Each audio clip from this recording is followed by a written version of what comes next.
Good trial यानी कि fake state में डेथ पेनल्टी लॉ पास कर दिया गया, जो कि सिर्फ और सिर्फ फ़लस्तीनी 10 से 11,000 कैदियों को फांसी देने के लिए पास किया गया है। अफसोस की बात यह है कि पूरी दुनिया की आवाम सोई हुई है। आज तक कोई एक ऐसा जुल्म बता दें जिसके खिलाफ पाकिस्तानी अवाम ने मिल के आवाज़ उठाई हो।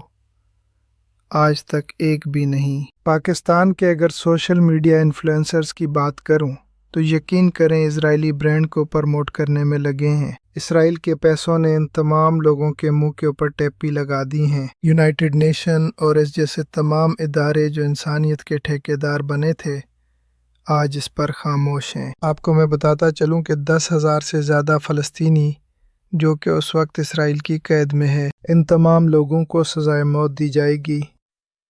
अपील की ऑप्शन भी नहीं है। सवाल ये है कि क्या हम अब भी खामोश रहेंगे? हम अभी तक खामोश हैं।